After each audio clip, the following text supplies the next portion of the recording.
Hello, welcome to Startup to Success with Maria.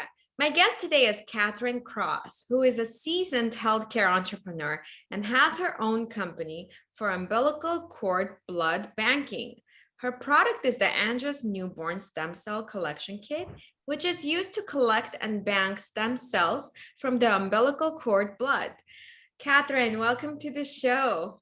Thank you. Thanks for having me. Thank you for coming. I am so excited about your company, and I so wish I had known about it 4.5 months ago before I gave birth to my third child. God, I wish I knew about it. I wish you existed 15 years ago for my first two daughters. Yeah, I'm super thrilled to dive in and learn more about Anja's health and share it with the listeners how they can take advantage of this amazing kit that you're offering in a simplified, the cord blood plan in minutes that you're offering. And God, I'm going to let you do the talking and tell us all the wonderful things that you're offering. I'm just super thrilled to have you on the show today. Thank you. Thank you. Yeah, thanks for having me. So before we jump in, I always, and I obviously I'm very anxious to learn all about the different things that you guys offer, but I want to start off by what inspired you to start this amazing company.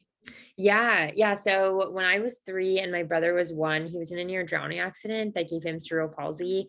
And so from there, my parents had been looking into cord blood stem cells for him because there's a lot of research that demonstrates that it can improve motor and social skills in children with cerebral palsy. So so that was something that I've always been adjacent to, and that my mom, for instance, has always been close to.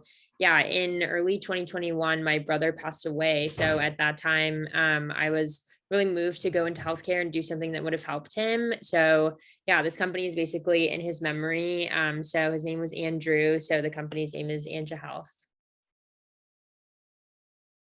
Wow, I'm so sorry to hear about your brother. And it's amazing to me that you took something that was so challenging and you took your grief and turned it into something that can turn into a way to help others and prevent from other people losing their loved ones. I sort of did the same thing with my Roma Leaf health and wellness brand, where it was caused because of my dad's pancreatic cancer, and he didn't want to take opioids. And then I learned about CBD, and because I had to find alternative ways to ease his pain, and then when he passed away, I felt that, there are so many people that must be dealing with some of the same issues. And, if I could help them ease their pain, because if they don't want to take opioids, then the pain is really horrific. And so I feel like that's amazing. We both have that in common, in the sense that we took something that was so difficult to deal with and turned it into something that can help us, motivate us to help others. Now, tell me so walk us through your journey. What was it like? Sorry. Okay. Yeah. Yeah, sorry. So walk us through your journey. What was it like to start AnjaHealth? Yeah. So it was definitely a bit difficult in the beginning because I had to source all of these different partners and get a lot of resources that are sort of embedded in healthcare. And I think healthcare in general is just sort of such a legacy industry that it's not normally super accessible. Plus, I was sort of engaging in and entering the Silicon Valley space and the tech scene. And I think generally, I hadn't had a lot of exposure to it prior. So I went to Wellesley College in Boston, which is a historically women's college and typically is funneled into finance roles. So I hadn't really had a lot of exposure to tech or anything like that. It's been very interesting to just learn about that, especially coming from a historically women's college that was Wellesley and coming into the super male dominated environment of tech. It's been really interesting. I'm super grateful for a lot of different communities that I've been able to tap into, like Launch House and Y Combinator and stuff, that have really provided me with a lot of support when I have this steep learning curve. So when you first started, did you get funding to get the ball rolling, or was it simply just getting the idea off the ground, getting the connections? And Yeah, yeah. So it was sort of a little bit of both. Yeah. So I had an initial pre-seed round that I raised, but it was very small. And so yeah, I have recently closed out a new round of funding, which we'll be announcing soon, which will be really exciting. So yeah, it's been good. Awesome. Tell us a little bit about that particular experience raising money. It interests me personally because I'm about to start raising for Roma Leaf, and I'm Okay. sure a lot of the listeners could benefit from this as well. Like what advice do you give? How did they get started? Obviously, I'm very familiar with Y Combinator. A great place to get started when you're starting new, especially if you're taking an idea and you want to productize Mhm. it. But I Right. would love to hear it from your experience. Yeah, yeah, I definitely think I always equate fundraising to dating. Like I think initially when entrepreneurs first enter fundraising mode, I think they're sort of similar to how a lot of people are freshman year when they just sort of like go on a bunch of dates and like they're just open to meeting anyone and their time is flexible just because they're so curious. So I think similarly when I see founders first fundraising, and this was the case for me as well, they will take any investor call and they're super open to meeting new people. And even if investors have 1,000 questions, they'll answer all of them. But I think you have to sort of learn to value your own time while also being respectful to investors.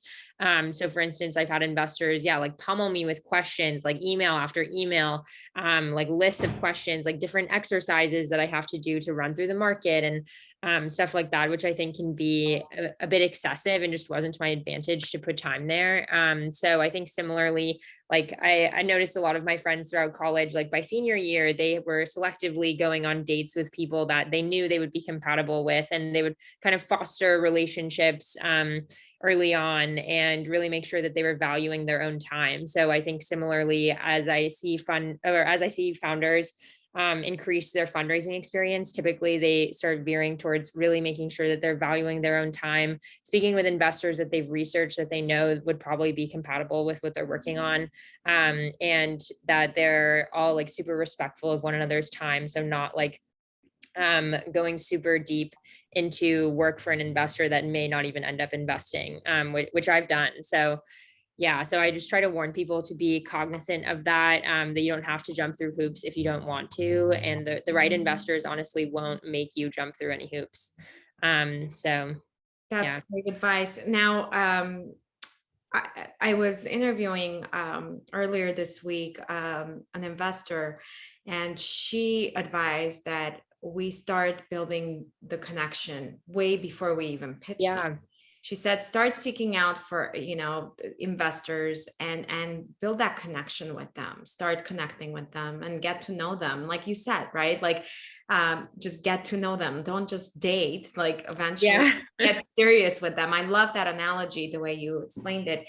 But I think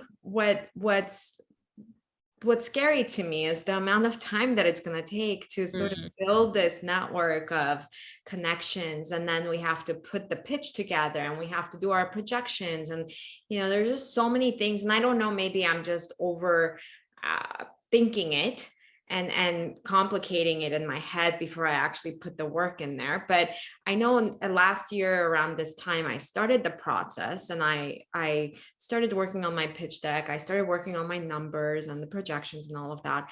And I even thought about hiring a consultant to help me make mm, sure my pitch is solid, everything is there. And then I found out I'm pregnant, and I paused the whole thing because I just felt like my pregnancy sadly might get in the way of mm. people investing in me. What's your thought on that? Like, do you think how much, I mean, at this point, I'm not pregnant anymore, so I'm going to start the process again. But when if somebody comes to you and they're like me, I'm like overwhelmed with the things that I have to do. What's your advice on how to simplify it Yeah. and take it one step at a time, and or what's necessary to even get the ball rolling? Yeah, for sure. Yeah, I think in terms of building the network, I do agree with the investor that you should build the network prior to fundraising. But I feel like you should only do it with investors who, to you, it wouldn't feel like work. So, like people that I've always admired were the only people that I put time into developing relationships with. So yeah, like female focused funds or people that had invested in companies that I really admired or people that I really thought I could seek value from. I reached out to them really early on and just asked if we could have a call. And I would just ask them about yeah, just general advice. And I feel like it's kind of stereotypical advice that if you ask for advice, you'll get an investment. But if you ask for an investment, then they may not invest and they may not give you advice, but they might. Yeah, but I think that's definitely true. Like a lot of my investors were people who I sought advice from. And there's a couple of people that they're doing they did their first angel investments in my company because I had just gone to them so many times for advice that they were saying like, oh, I should totally reap the value of your success because I'm helping you so much. So they just put in a small check so that they can yeah, like really reap benefits from it. But yeah, I've had like three people, their first angel investment was in my company because they yeah, were just constantly giving me advice. I would always call them asking questions and things like that. So yeah, I think people that you really seek value from, the sort of building your network with investors should only be with people that you would actually want to build your network with anyway, not just for the purpose of fundraising.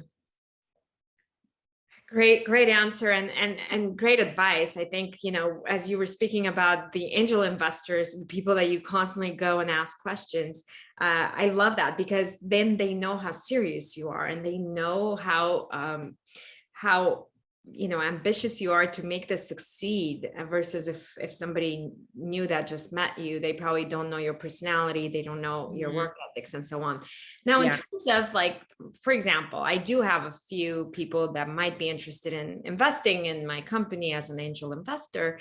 I don't even know where to go about, like how to figure out what am I giving them, what percentage am I giving them, equity am I, what's your suggestion on that?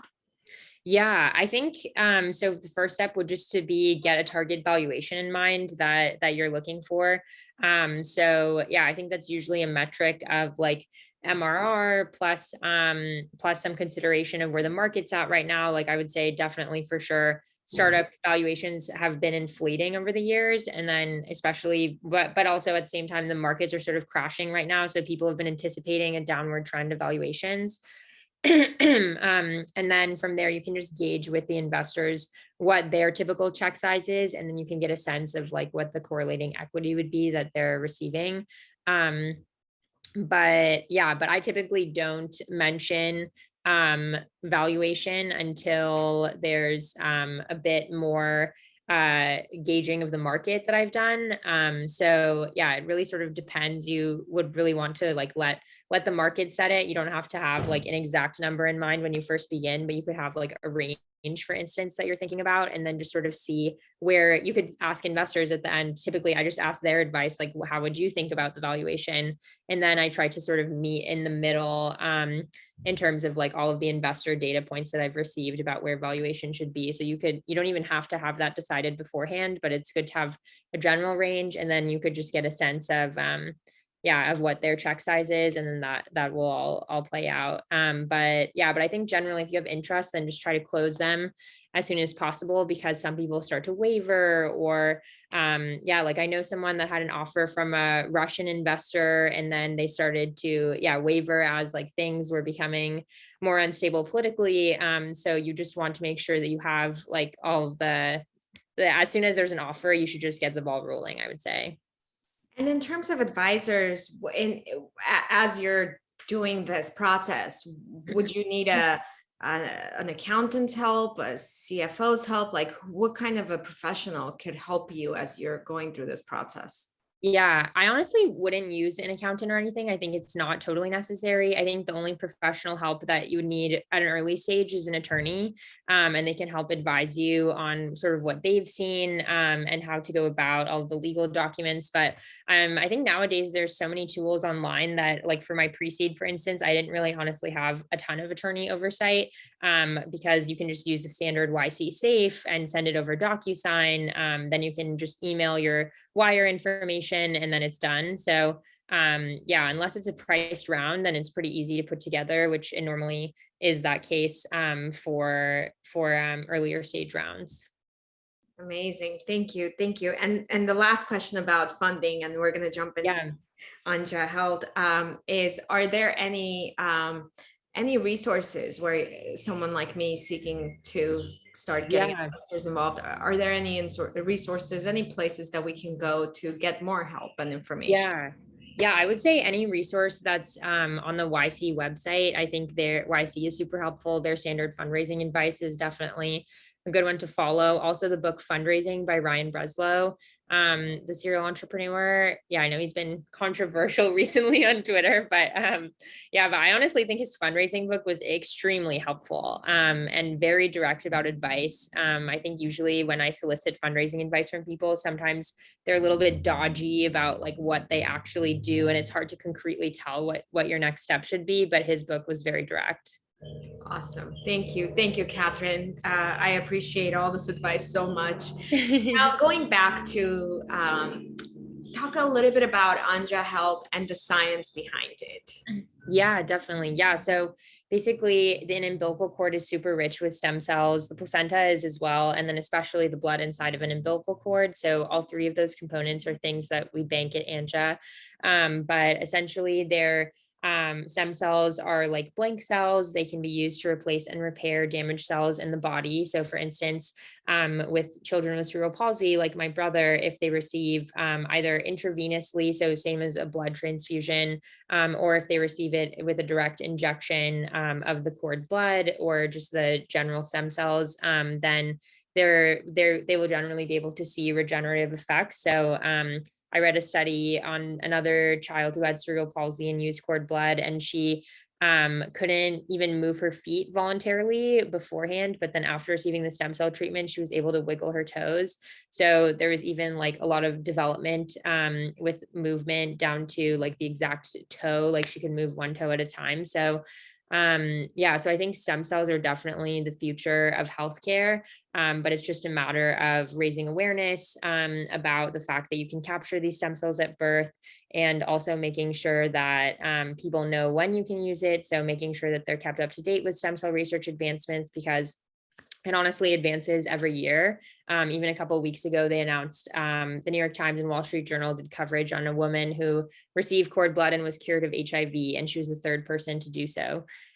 So I think, yeah, there's continuously advancing pieces of research in this space, but not a lot of people have their own cord blood banked. So it's not often seen as a default for healthcare options, but the world that I envision is that everyone has access to their own cord blood, and then it's always seen as a default option, whether it's a sports injury or more dire consequence. Amazing. Wow. So, on your side, walk us through your what you offer on AnjaHealth. Yeah. Yeah. So we have yeah, the three different options. So you can just do cord blood banking. You can also include cord tissue. So two of them, or you can do three of them and include the placenta. So yeah, we basically have a kit that we can send to parents' homes. They bring it with them to birth. And then after that, they can call our pickup team and we'll come and pick it up and bring it to our lab. So whether you choose one, two, or three of those is yeah, what will be inside of the kit. So it has all of the tools needed for collection. So typically a nurse or midwife will perform the collection, and it takes roughly 10 minutes or less. So yeah, it's pretty quick. And then you'll always have access to stem cells in the future. So I always recommend doing all three. That's our most common option, because then you get a greater variety and higher stem cell count. And what's the price range, price like? Yeah. So if you do, so for all of them, there we have monthly payments, or you can choose to pay up front. So if you're just doing cord blood, it's $35 a month over the course of 8 years, but it covers 20 years of storage. So they're 12 years free. And then if you do two of them, it's $65 a month, but also includes the 12 years free for 20 years of storage. And then if you do all three, it's $85 a month to cover 20 years of storage. But yeah, other than that, the only fee is our kit, which is $199, but we have a ton of discounts going on all the time. So the kit price flexes. Yeah, so but it goes as high as $199. Wow. Oh my God. I so wish I knew about you guys months ago. I'm just so upset that I didn't. Have you partnered with hospitals well, tell me a little bit about the marketing and the marketing outreach thus far? Yeah, yeah. So we don't have formal partnerships with hospitals, so we for sure worked with them. And yeah, we've worked with OBGYNs. We have a medical advisory board with OBs. And we have a doula working with us. So sort of all birth workers we work with. But yeah, sorry, I what was the question again? So the question is, how did you start getting the word out? Okay, Because marketing. it's just such Okay, a yeah. it's niche, right? And you can't like you have to create that awareness before women give birth so that they know you Mhm. exist and make that decision. Because obviously the hospitals offer uh, Right, right. their own Yeah. services, which is super insanely expensive, by the way. So I love how disruptive you are. Yeah, yeah. So honestly, I've been gaining quite a bit of traction via TikTok. So yeah, I have almost 100,000 followers now on this TikTok account. It's my name, Catherine, and then Anja. But yeah, I talk about cord blood banking, my brother, yeah, just my story. I also make quite a bit of content just generally related to pregnancy because I was getting a lot of questions related to pregnancy as I was posting cord blood banking content. So yeah, it made me realize that I think a lot of people feel quite lonely during the pregnancy journey, and I think many people don't feel like there are a ton of credible resources that they can turn to. So yeah, would love to get your take on that. I agree. I think being pregnant, my first two daughters are 15 and 16, so it was a huge gap between my third child and Mhm. my second child. And I remember thinking to myself, oh, I know this, I've got this, this is my third kid, I don't need to get educated on anything or whatever. But then I found myself going through a whole different experience where I started seeking for help, I started seeking for advice for certain things. And maybe because I'm in my early 40s, having a third child, obviously that has an impact on my body differently versus when I was in my late 20s. But I found that a lot of the stuff out there is so outdated. Yeah. Even the apps that I was using to there was this one app that I it actually what to expect when you're expecting. It's a Mhm. book, and then they decided to start an app.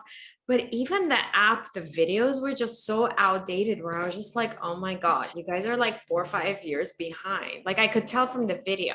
And it really upset me. It upset me because I'm like, God, this is people are having babies like every day, probably like thousands of kids are being born. How is the tech industry not into this industry, like, disrupting this industry? And Yeah. I myself on a marketing agency, and I deal with tech startups, disruptive tech startups, and I help them scale and acquire customers. And just from my client base and the startups that we talk to, I hardly come across startups that are in this industry. So when I learned about you, I was so excited. I'm like, thank God there's something out there. No, so one question I have for you, have you thought about adding some kind of an educational component to your business model Yeah. so that could be the driving force to your brand, and it will create that awareness?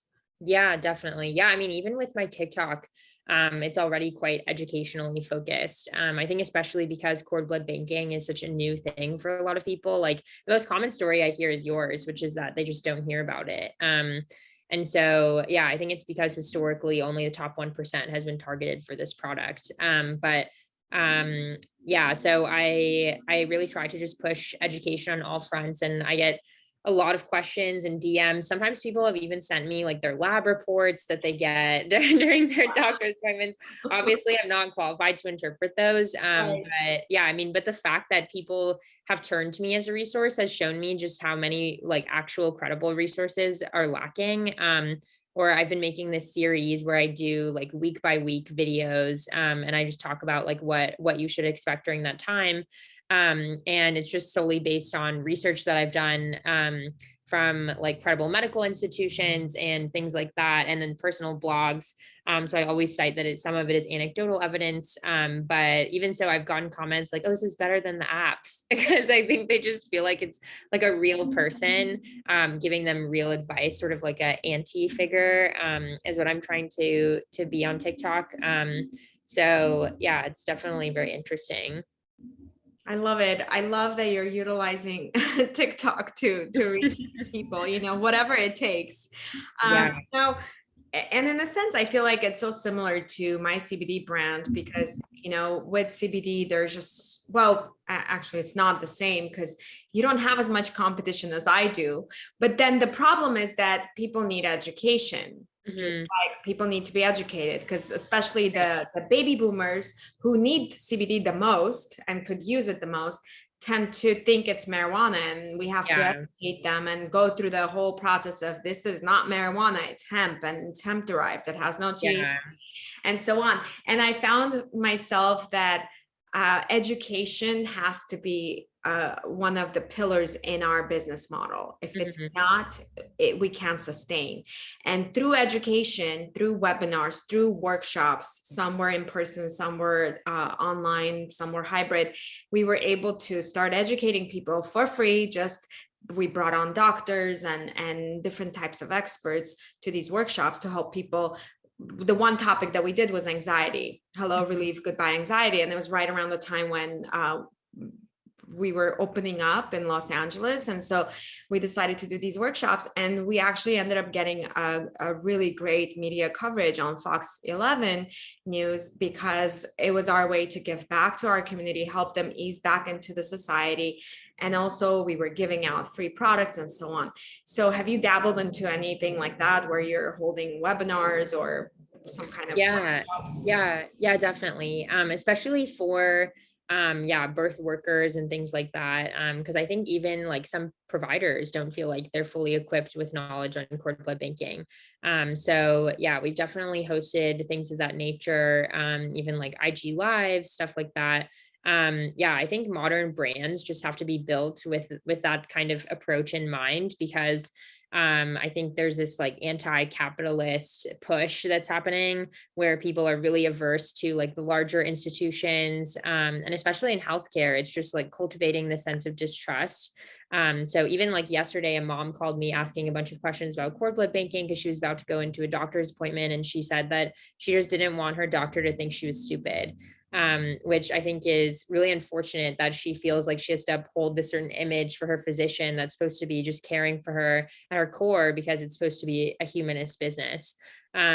So yeah, I think now people are trying to really push for brands that have a lot of authenticity, and a narrative behind them and things like that, so that they don't have to feel like, oh, I need to uphold a certain image in order to interact with this brand. I agree. And I think, sometimes it's kind of sad to say this, but sometimes when I speak to doctors, and whether it's, whether it was regarding my pregnancy or just simply CBD, for example, because I Mhm. have really bad migraines, hemiplegic migraines. And I remember asking my neurologist, about CBD, and he was like, yeah, well, I have patients who have taken it and it has helped them. But there's always the buts, right? Mhm. And and I remember bringing up research that was in phase 3 and 4, proving that it could potentially help with ABC. And then I brought it up to his attention, and he was just like, "Yeah, you could try it." And it's almost like I feel like a lot of times they're just so comfortable with what they've been trained, and for them to take on and learn about the new up and coming things that are helping is extra work. And it upsets me sometimes because they're the doctors that we lean on them so heavily for our Mhm. health, and it's kind of sad that it's shifting, but at the same time I love that it's shifting because it gives the opportunity for people like you and me to bring up something that has worked for us or something that is so important and shine a light on it. So in a sense, I'm like, okay, you guys just continue being that way, be very 10 years behind with innovation, and we'll just start seeking out our own information. But I wish there could be a medium where it could just all be connected and they could just start looking at these disruptive companies like AnjaHealth and be able to share that with their, with their patients. It upsets me that none of that is being discussed. I mean, my doctor, my OBGYN didn't even discuss with me anything about the blood cord banking, nothing. And then I remember giving birth and they're like, what are you going to do with this? And then they had a bunch of paperwork and I'm literally exhausted from giving birth. And I'm like, I just remember going like this and they just took it away. Yeah. And then I asked my husband, I said, what happened? I didn't even get a chance to think. No one came to talk to me about it. And so I'm happy that you're creating this sort of this educational piece to it where you're informing people way before they go into the hospital, or if they're having it at home, wherever, but they're being educated and they're planning ahead. Right, right. Now, in terms of women that are planning to, potentially take advantage of your services, what's the suggestion? Where could they go? How can they reach you? Yeah, they can reach us at anjahealth.com. So AnjaHealth.com. Yeah. And so we have a lot of resources on there. On every page, there's some content that you can see. We try to be, content first, and things like that. So there's even videos of me on the site, just walking through the product, videos that our clients have made previously walking through the product. So yeah, we try to make sure people can feel like they're super informed, because I think when it comes to cord blood banking, a lot of people feel really overwhelmed, and they'll give it to like their partner or something to research, and it turns into this whole operation. So yeah, we try to make sure that it's digestible in bite-sized amounts. And that they can feel really properly informed by the time it's they want to make a decision. How else can we support you? If any of the listeners are, let's say, influencers, can they, and they're actually about to give birth, I feel like that would be a good partnership where they could just start promoting and creating more Yeah. business. But how else can the listeners support you? Where Yeah. need help with? Yeah. Yeah, I mean, just share the a prospect of cord blood banking with anyone you know that's pregnant. And then yeah, you could also find us on TikTok. Our TikTok handle is AnjaHealth. And then our Instagram is Anja.health. And my personal TikTok is Katherine Anja. Yeah, we're on all sorts of platforms, Twitter too. So yeah, anywhere that you would want to find us, you probably could. Awesome. We do have a few more minutes, so I'm going to take advantage and ask a few more questions because you seem so young and it's so inspiring to see a young woman taking on such a challenging idea and actually creating, like, you productized it, right? Like you took an idea and something that you personally went through because of your brother, and you made it so possible.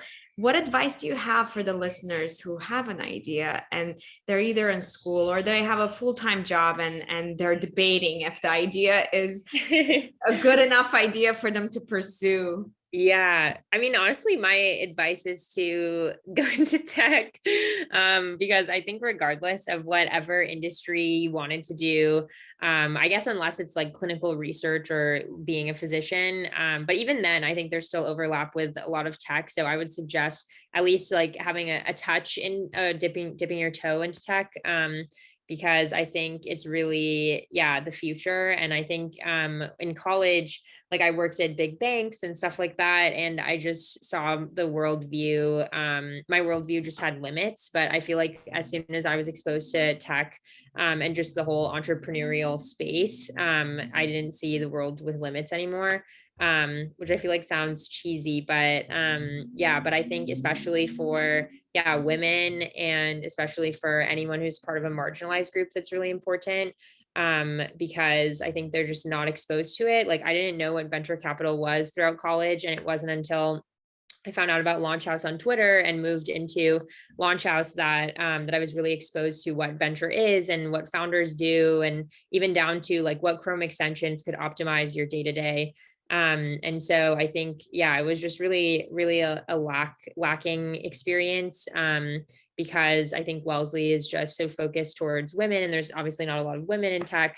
So I was just never exposed to it. So yeah, I wish that more people who don't attend target schools tried to dip their toe into tech to at least some degree.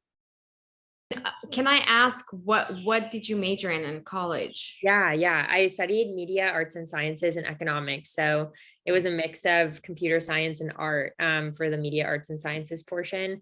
And then, yeah, then I did economics as well to try and get a foothold into business. And Wellesley students can cross register at MIT. So I took classes at MIT every semester, but even so, I didn't feel like properly exposed to the startup scene. And I didn't know that you could just like have an idea and go to VCs and try to raise money and, and build out your idea. So yeah, I really thought the only option was to basically be a cog in a corporate machine.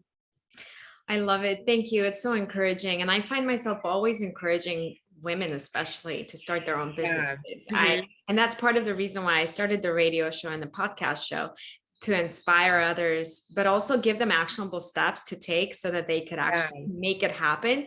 I remember when I got out of grad school, and someone asked me and said, what do you want to be? And I said, I want to be an entrepreneur. And they were like, Mhm. oh, so you're going to be jobless. And I was just like, Oh my gosh. no, I'm gonna create jobs, and I love, and that was 20 years ago. And I love how the mindset has changed now, Yeah. thanks to the tech industry, things have changed because it's the younger generation that's thinking, they're coming up with disruptive ideas, and they're using technology to make it happen, and they're cutting out the middle guys, saving people tons of money. I just love this entire disruption that the tech industry is creating, and I love, and that's why my marketing agency solely focuses on tech startups, because I'm like, we need to inspire more people to become entrepreneurs and really make things efficient. There's just a lot of inefficiencies in a lot of things. Like, why do we need a middle guy? Like if somebody's designing clothes, why do we need a middle wholesaler to take a chunk of that and then up the prices and then sell it to the retail store? Just do direct to consumer, save the consumer a lot of money, and then we'll all be happy and efficient, right? Yeah. I don't know. And in terms of being an entrepreneur, it took me a while to understand the importance of mentors. Mhm. Tell me a little bit about that. What do you have a mentor? What was your Oh journey? yeah. Yeah, no many. Yeah, I mean, I think, yeah, because of Launch House, that really exposed me to quite a few mentors. So I think finding like those communities that are fully dedicated to whatever industry you want to work on is really important, because I think in those communities is where you find mentors. I think in college, like I would cold message people on LinkedIn all the time if I thought their career sounded cool, but then it would just turn into like a couple of random calls here and there, and it felt almost transactional. So I feel like it's best to find mentors within communities or within jobs that you're working at. So yeah, in college, I had a mentor that I met who was a Wellesley alum as well. And she was just working very closely with my manager. So yeah, so I think that's where you can find it. But yeah, I mean, especially if you're a female who's an entrepreneur or a woman, that can be basically anyone that's not like a cis white man. You should try and find someone in your demographic as well, because yeah, I think that can be really important. So for instance, one of my roommates from Launch House, she's actually younger than I am, but she has been in the startup scene for longer. And I was telling her, I just wish that I had a mentor that I could turn to like once a week or so. But then she was like, oh, well, if you really want to, I can hop on a call with you every week. So we set up like a calendar invite, and then we started FaceTiming every week. And we call it like our founder therapy. And so, yeah, I would just tell her about different things that I'm struggling with. And I think that helped me a lot. So yeah, shout out to Kat, the founder of Flyby. I love that. We need to bring her on the show. And I think Yeah. it also holds you accountable, right? Because as CEOs, as founders of of our companies, it's really hard to, we don't have a boss at the end of the day, you know, and it's hard to stay focused because we're managing so many different parts. It's a moving, you know, a moving thing, constantly moving, and things are popping. And so I love that. I love that you guys have that ongoing calls. What other advice would you give to the listeners who are at the stage that where they are looking for funding? Yeah, I think the best thing would be, yeah, it's sort of like stereotypical YC advice. Like I remember before I got in, I was cold emailing a couple of partners, and they basically didn't answer any of my questions related to like how to get in or like whatever, but they would just reply and be like, launch smiley face and get customers. Smiley face was literally one of the Start emails. selling. Yeah, yeah. And so, but I honestly think that is the best advice. Like you don't need to get into YC or whatever to be successful. You just need to, yeah, like launch, get customers, and just to make sure that your product is making customers happy. So yeah, one of the YC sayings is make something people want. So I think you just need to keep on trying to make your vision into something that people want. And my last question is, how important do you think uh, is it for a company to have a face, like beautiful face like yours? Yeah, I mean, honestly, I think it helps. That's why I'm so forward with yeah, my presence on TikTok and how it's affiliated to my business. Because I think people resonate with my personal story and they feel like there's someone that they can yeah, really rely on, and someone who's accountable for the company's actions. So I think yeah, I mean, I think like just thinking about other companies with a face, like I feel like it was important that when people felt distrust towards Facebook, that they saw like Mark Zuckerberg on Capitol Hill like giving testimonials. And so yeah, because there's that sense of accountability and transparency, whereas with companies like yeah, like Goldman Sachs, like if something bad happens, like David Solomon is sort of well known, but I mean he's just not really like the face of the brand. And so it just becomes this like far off institution, and it's hard to really connect with what they're doing, and it's hard to hold accountability to them. So yeah, I think people are biasing towards companies with a face. I love that. Thank you. Thank you for that. And thank you so much for coming on the show. I wish I had you longer. I still have so many questions I want to ask, but that should be for next time. I wish you so much luck. Again, if you can just mention the website so people can reach Yeah. out to you, and we'll have everything in the show notes as well. Okay, awesome. Yeah, it's AnjaHealth. So AnjaHealth.com. Amazing. Thank you, Katherine.